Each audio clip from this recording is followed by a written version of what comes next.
Good morning students. आज हम आपकी पाठ्य पुस्तक पलाश के पाठ 8 पन्नाध्याय के दूसरे भाग का अध्ययन करने जा रहे हैं। पिछले भाग में आपने जाना कि किस प्रकार से पन्नाध्याय, जो हमने पात्र परिचय पढ़ा, पन्नाध्याय कौन है उनके बारे में जाना, और साथ ही हमने जाना कि कर्मवती जो कि चित्तौड़ की महारानी हैं और उनके पति सांगा की मृत्यु हो चुकी है। उनका एक पुत्र विक्रम जो कि राजकार्य संभालने में उतना सक्षम नहीं है, और उदय सिंह की जान को, जो उनका दूसरा पुत्र है उदय सिंह जो कि छोटा है, 8 वर्ष का बालक है, उसकी जान को खतरा है। तो उन्होंने, कर्मवती ने पन्नाध्याय से कहा कि आप कुंभलगढ़ अपने मेरे पुत्र को लेकर चली जाओ। आगे बढ़ते हैं। पन्ना कहती है, महारानी मैं आपको इस हालत में छोड़कर कैसे जा सकती हूँ, मुझे आपके साथ रहना चाहिए। वो कहती है कि यदि मैं आपको इस तरीके से इस हालत में छोड़ के कैसे जाऊं, मुझे तो आपके साथ रहना चाहिए। कर्मवती, तुम्हें राजकुमार की सुरक्षा के लिए यह करना ही पड़ेगा। तुमने राजकुमार का बचपन से पालन पोषण किया है, अब उसे बड़ा करने की भी जिम्मेदारी तुम्हारी है।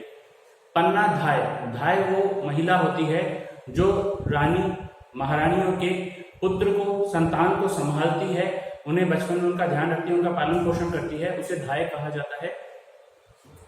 और कर्मवती ने उनसे कहा कि भाई आपने उसको बचपन से पाला पोसा है, इसलिए आगे बड़ा करने की भी जिम्मेदारी आपकी ही है। पन्ना कहती है, लेकिन आप कर्मवती मेरी चिंता मत करो, मैं स्वयं राजकुमार को बचा नहीं सकती, इसीलिए तुमसे निवेदन कर रही हूँ। तुम्हारे अलावा मैं किसी और पर विश्वास नहीं कर सकती। तुम हाँ कह दो तो मैं निश्चिंत हो जाऊंगी। कर्मवती उनसे कहती है कि भाई आपके अलावा इस महल में मैं किसी और पर विश्वास नहीं कर सकती हूँ, उदय सिंह को लेकर के, कि उदय सिंह की रक्षा और कोई कर पाएगा या नहीं कर पाएगा, इसलिए मैं और किसी पे विश्वास नहीं कर सकती हूँ, केवल आप पे कर सकती हूँ। तो यदि आप हाँ कह दो तो मैं निश्चिंत हो जाऊं कि मुझे संतोष मिल जाएगा कि मेरे पुत्र की रक्षा हो सकती है।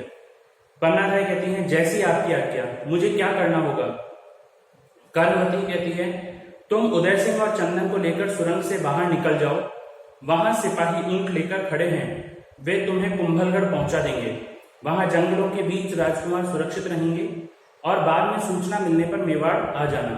तो उन्होंने रास्ता बता दिया कि करना क्या है, कि जो आपका पुत्र है, पन्नाधाय से कर्मवती कह रही है कि जो तुम्हारा पुत्र चंदन है उसे और मेरे पुत्र उदय सिंह को, तुम दोनों को लेकर के महल की सुरंग से बाहर निकल जाओ। वहां पे सिपाही खड़े होंगे, वो तुमको ऊंट पे बिठा करके और दूसरे स्थान पर छोड़ देंगे, कुंभलगढ़ ले जाएंगे और उसके वहां पे राजकुमार सुरक्षित रहेंगे। पन्नाधाय ने कहा, जो आज्ञा महारानी, मैं वचन देती हूँ कि अपनी जान लेकर के भी राजकुमारी को बचाऊंगी। आगे बढ़ते हैं। दूसरा दृश्य का चित्रण आता है। स्थिति नियंत्रण में आने के बाद पन्नाधाय को महल वापस बुला लिया जाता है। फिर कुछ महीनों बाद मेवाड़ का राजमहल, पलंग पर उदय सिंह और चंदन सो रहे हैं, पास में पन्ना चिंतामग्न बैठी है। बनवीर नंगी तलवार लेकर अंदर आता है। चिंतामग्न का मतलब है चिंता में डूबी हुई, चिंता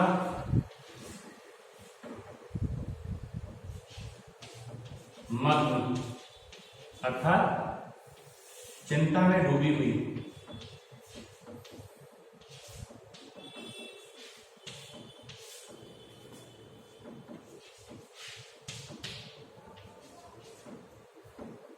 चिंता में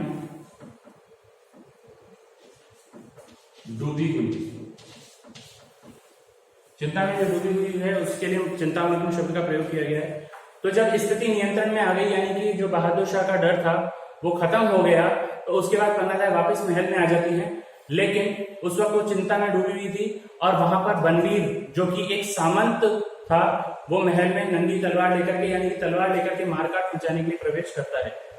पन्ना कहती है, आप यहाँ कैसे, आप अंतःपुर में कैसे आ गए। अंतःपुर वह स्थान जहां पे रानियां रहती हैं।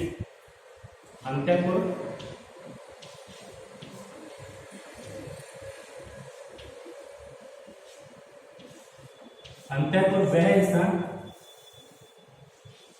वह स्थान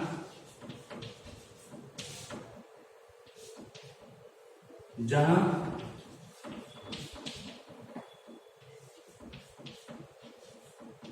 रानियां और उनकी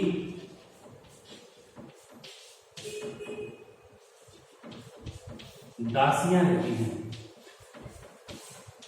दासियां रहती थी।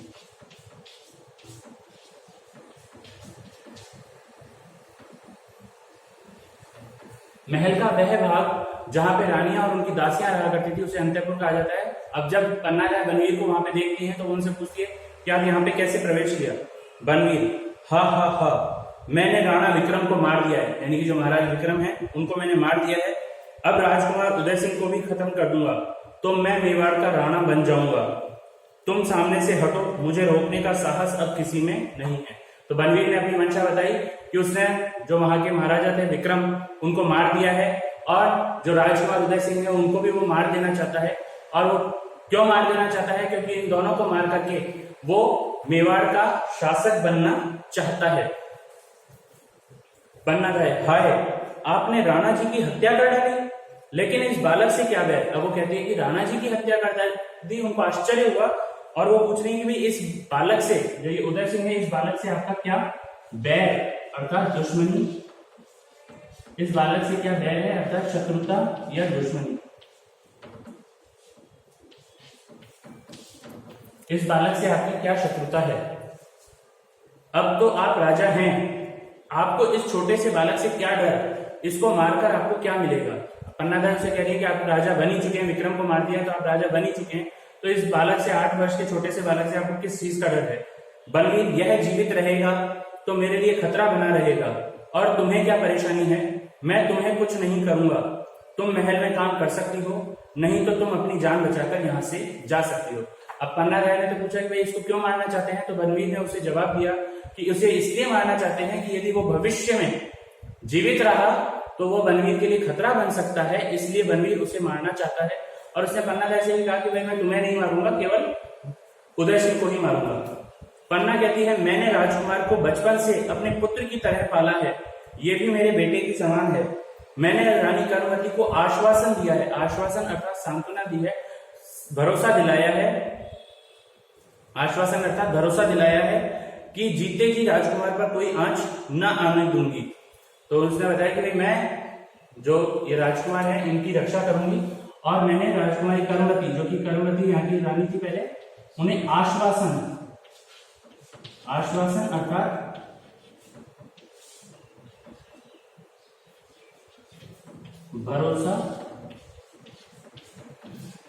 भरोसा दिलाया है कि उदय सिंह के प्राणों पर आंच नहीं आने दूंगी, उदय सिंह के प्राणों को खतरे में नहीं डालूंगी, और उनका रक्षा करूंगी, उनके जीवन की रक्षा करूंगी और आजीवन उनकी सेवा करूंगी, और मेरे जीते जी ये संभव नहीं है।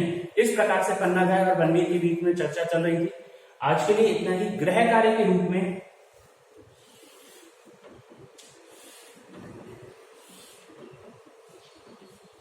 आपका गृह कार्य है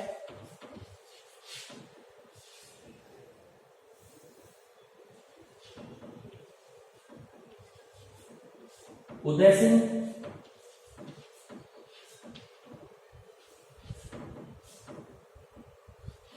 का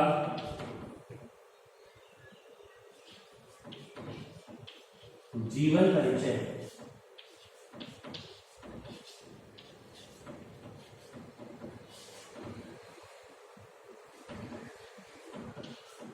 लिखिए।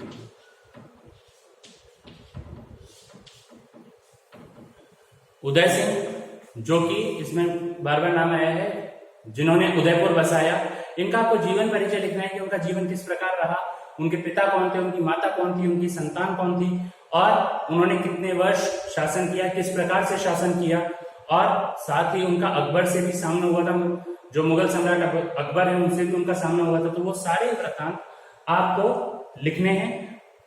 आज के लिए इतना ही, धन्यवाद।